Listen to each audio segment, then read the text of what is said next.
Salve medievais, sejam bem-vindos a mais um episódio do Medievalcast. Hoje vamos fazer uma exploração profunda num universo que, olha, é fascinante. A mitologia nórdica. A gente se baseou em material bem rico, incluindo um artigo bem detalhado lá do historiamedieval.com. Nossa missão aqui é tentar desvendar um pouco essa visão de mundo, sabe? Tão particular, que nasceu e floresceu na Escandinávia Antiga. E não são só aquelas histórias que a gente ouve de deuses lutando contra gigantes, não mesmo. É mais sobre como eles entendiam a origem e também o fim do cosmos, né? Aquela tensão constante entre ordem e caos. E o peso de um destino que parece, assim, inevitável. E tem algo que me pega logo de cara, sabe? É uma espécie de consciência trágica nessas histórias. A certeza da destruição final. O Ragnarok. Mas, ao mesmo tempo, uma recusa em simplesmente se entregar para o caos. Uma tensão ali constante. Ok, vamos investigar isso. Para a gente começar, como é que essas histórias chegaram até nós? Como elas sobreviveram? Pelo que sei, circularam por séculos na Escandinávia, Noruega, Dinamarca, Suécia, Islândia, mas muito na base do boca a boca, né, pelos escaldes, os poetas.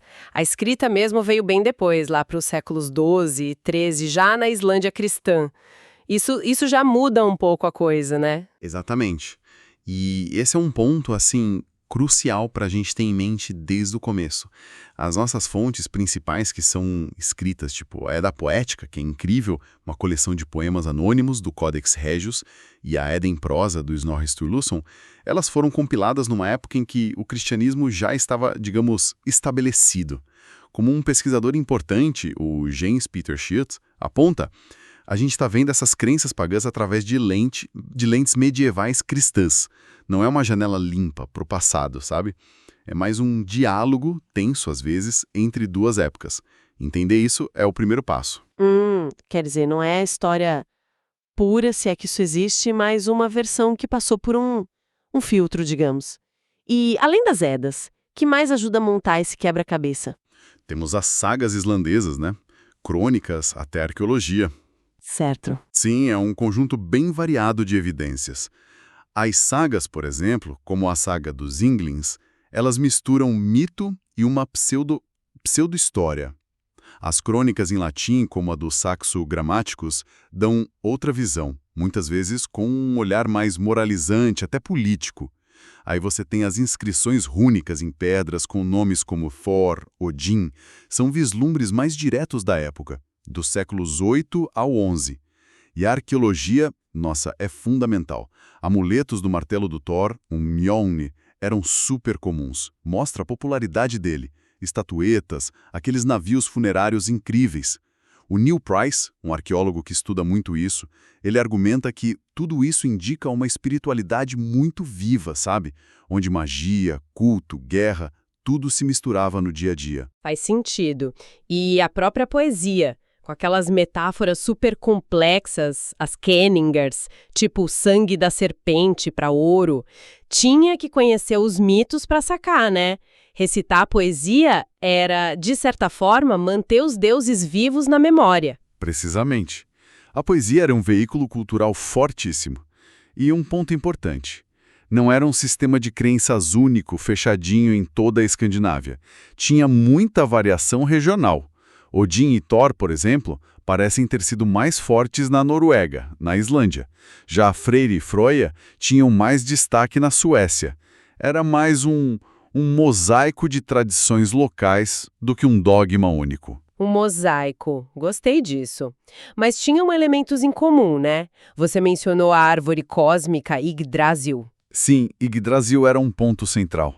E a crença na força do destino, o Urdr, como algo meio que inevitável. Ok, mas antes da árvore e do destino, como eles imaginavam o começo de tudo, a criação do universo deles? Olha, a cosmogonia nórdica não começa do nada absoluto como em outras tradições.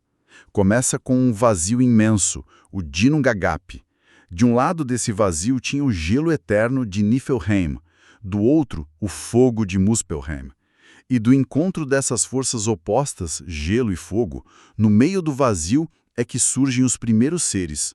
o gigante Ymir e a vaca Aldunlá. É fascinante pensar que a criação nasce desse choque, né? Gelo e fogo. Já começa com tensão. E a ordem mesmo, o mundo como conhecemos, surge de um ato bem violento, né? Odin e os irmãos Vili e Ve, eles matam o Ymir e usam o corpo do gigante para construir tudo. Sangue vira mar, ossos as montanhas, o crânio vira o céu. Midgard, o nosso mundo, nasce disso. Isso não dá um tom meio sombrio já de cara? Sem dúvida. É bem diferente da criação a partir do nada, ex nihilo.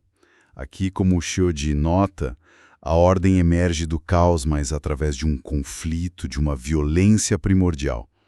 A própria criação é um ato de desmembramento, e a humanidade vem depois. Criada a partir de troncos de árvore, Aski e Embla. Odin dá o sopro da vida, Vili a consciência, Ve a aparência. Quer dizer, somos parte dessa criação divina, mas também herdamos essa tensão toda e estamos sujeitos ao mesmo destino que os deuses. A criação já traz a semente da destruição dentro dela. Caramba! E no centro disso tudo, sustentando essa criação, tá ela, Yggdrasil, a árvore do mundo. Um freixo gigante conectando os 9 mundos. Asgard, dos deuses Æsir, Vanaheim, dos Vanir, Midgard, dos humanos, Jotunheim, dos gigantes, Helheim, dos mortos. Isso. E Yggdrasil não é só um pilar estático. É um organismo vivo, cheio de tensão também. As raízes dela vão buscar água em fontes sagradas. Uma é a fonte do destino, Urdarbrunner, onde ficam as Nornas tecendo os fios da vida. Outra é a fonte da sabedoria, Mimisbrunner, onde Odin sacrificou o olho, lembra? E tem Hargelmer, as águas primordiais. Mas, ao mesmo tempo, tem um dragão, Nidhogg, roendo uma das raízes lá embaixo, tem uma águia no topo e um esquilo, o Ratatoski, que fica correndo para cima e para baixo levando fofoca e insulto entre os dois. A H.R. Ellis Davidson, uma grande estudiosa, interpreta Yggdrasil como um símbolo da interdependência e da fragilidade do cosmos. Tá tudo conectado, mas está sempre em fluxo, em risco. Reforça essa ideia de instabilidade. Essa fragilidade toda leva a gente para um dos conceitos mais fortes, acho, o destino. O Urdur, que é personificado pelas Nornas Urdur, passado, Verdande, presente, e Skuld, futuro. Elas que tecem o fio da vida de todo mundo, inclusive dos deuses. Nem o poderoso Odin escapa. Aqui a coisa fica bem profunda, né? Esse é talvez o coração da visão de mundo nórdica. É o que molda a ética deles. Se o destino é inescapável, até para o pai de todos, então o valor real não está em tentar fugir dele. Está em como você enfrenta o que está por vir. A honra, a coragem em batalha, a reputação que você deixa. Isso é o que conta. O John Landau resumiu bem. A glória está em lutar contra o inevitável. Não tem essa de salvação na outra vida. A busca é pela dignidade na ação aqui e agora, em cumprir seu papel, mesmo sabendo que o fim pode ser trágico. É uma ética heróica, né? Uma ética heróica. Faz sentido.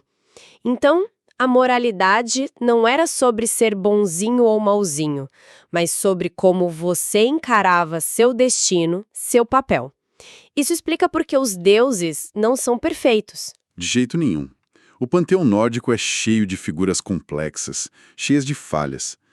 Temos os 2 clãs principais, né? Os Æsir, mais ligados à guerra, poder, tipo Odin, Thor, e os Vanir, mais ligados à fertilidade e magia, como Freya, Freyr. Eles até guerrearam entre si antes de fazerem as pazes e se unirem. O Odin, o pai de todos, ele busca sabedoria de forma quase obsessiva. Se sacrifica pendurado na Yggdrasil por 9 noites pelas runas, dá um olho pela sabedoria na fonte de Mimir. É um deus da guerra, da poesia, da magia, mas também é meio sombrio, um andarírio, super consciente de que o fim está chegando. Neil Price até o vê como um deus xamânico. E o Thor, o queridinho dos vikings, parece. O Thor é o campeão, né? O protetor de Midgard, nosso mundo. Força bruta, mas a serviço da ordem. Luta contra os gigantes com o martelo Mjolnir. A popularidade dele que a gente vê nos amuletos mostra o quanto as pessoas comuns sentiam necessidade dessa proteção mais direta. E a Freya? Ela parece bem complexa também. Incrivelmente. Deusa Vanir do amor, da fertilidade, da beleza, mas também da guerra. Ela recebe metade dos guerreiros mortos em seu salão, Folkvang, e é mestra do Seidri. Ah, o Seidra, magia. Exato. Uma forma de magia associada à adivinhação, ao transe, vista como muito poderosa e até meio transgressora, especialmente ligada às mulheres. O Price fala muito sobre isso. E o Loki? Onde ele se encaixa? Ele não é bem um deus, né? O Loki é a personificação da ambiguidade. Ele é de origem gigante, mas vive entre os deuses. É o trickster. Companheiro e traidor. Ele causa problemas enormes, tipo a morte do Balder, que é um gatilho para o Ragnarok, mas às vezes ele também arranja soluções geniais, consegue presentes incríveis para os deuses, como o próprio Mjolnir. E ele é pai de criaturas-chave para o fim do mundo. O lobo Fenrir, a serpente Jormungandr, a deusa Hel. O caos que o Loki representa, como o Chiotte observa, parece ser um motor necessário para que o destino se cumpra. A desordem dele impulsiona a história. Que doideira. E o Balder, coitado, que morre por causa do Loki. Mas ele tem um papel depois, né? Sim, a morte de Balder é super trágica, um prenúncio do fim. Deus da luz, da pureza. Mas a promessa é que ele vai retornar depois do Ragnarok. Ele vira um símbolo de esperança, de renovação cíclica. O Lindahl até o compara um pouco a um Cristo nórdico, nesse sentido de retorno. E tem outros importantes também.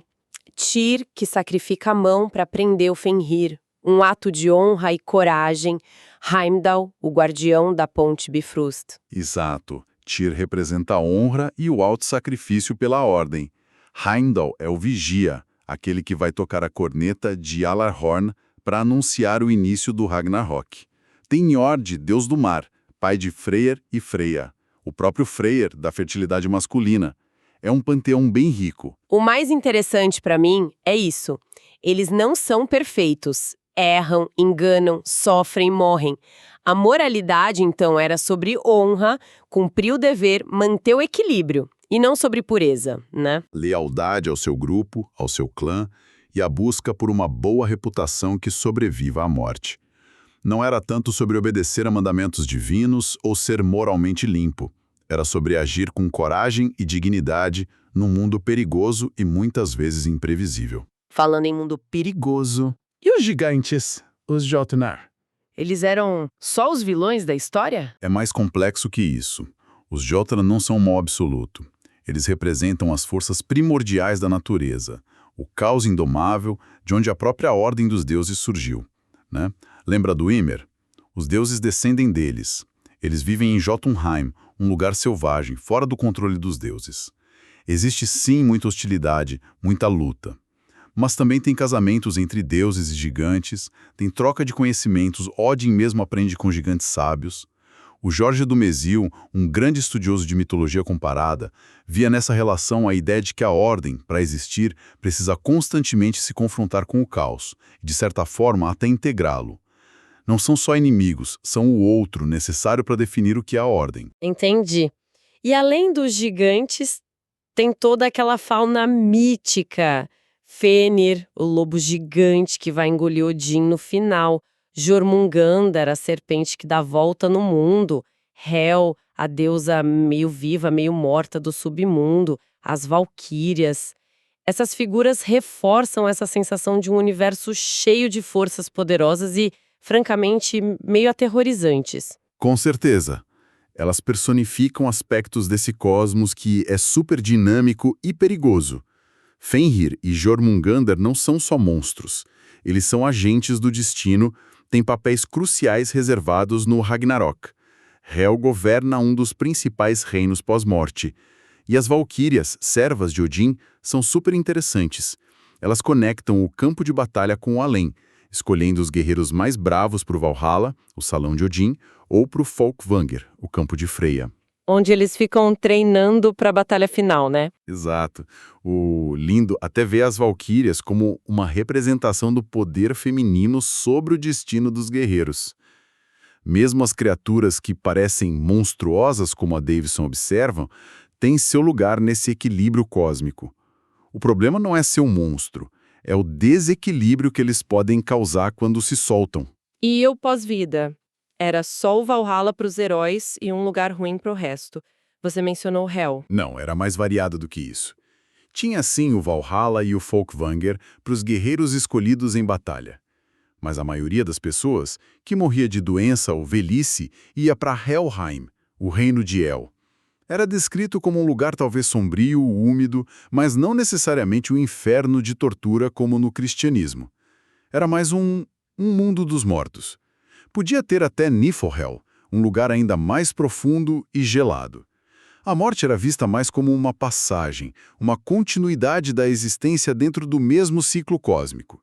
Os rituais funerários, que eram bem elaborados, tipo os navios funerários, sugerem que a preocupação era com a jornada do morto, não com o julgamento moral final baseado nos atos em vida. Entendi. E todo esse ciclo, essa estrutura, caminha para um clímax inevitável, o Ragnarok, o destino dos deuses, o crepúsculo. Os poemas, como a Völuspá, que você mencionou, pintam um quadro bem sombrio disso, né? Sim, é o ápice dessa consciência trágica. A Völuspá descreve os sinais de forma bem vívida. Primeiro, o Fimbulvitr, 3 invernos seguidos sem verão. Aí os monstros se soltam. Fenrir, Jormungandr, o sol e a lua são devorados por lobos. A ponte Bifrost, que liga Midgard a Asgard, se quebra. E o poema diz: irmãos lutarão e se matarão. É um colapso social e cósmico total. E a batalha final é o fim de tudo mesmo. A batalha é brutal. Odin enfrenta Fenrir e é devorado. Thor luta contra Jormungandr, a serpente do mundo. Ele a mata, mas morre logo depois por causa do veneno dela. Tyr luta contra o cão Garmr e os dois morrem. Loki e Heimdall se enfrentam e também se matam. No final, o gigante de fogo Surtr, vindo de Muspelheim, incendeia tudo com sua espada flamejante. É a imagem da aniquilação total do mundo conhecido. Nossa, pesado. Mas tem uma virada aí, né? Não é o fim absoluto. Eu li sobre isso. Exatamente. E essa é a parte talvez mais surpreendente e esperançosa. Depois da destruição, uma nova terra emerge do mar, verde, bela. 2 humanos, Lif e Lifrazir, que se esconderam na Yggdrasil, sobrevivem e saem para repovoar o mundo. E o deus Balder, que tinha morrido, retorna de Helheim. Alguns outros deuses também sobrevivem ou surgem. O ciclo recomeça. Ah, isso muda tudo.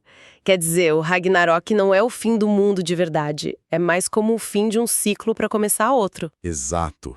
Muda radicalmente a perspectiva. Não é um apocalipse final linear, mas o fim de uma era cósmica parte de um padrão maior de destruição e renascimento. O Shod e outros veem nisso ecos de antigos mitos e rituais agrários, sabe? A morte do inverno e o retorno da vida na primavera. E do ponto de vista moral, reforça aquela ideia: nenhum poder dura para sempre, nem mesmo dos deuses.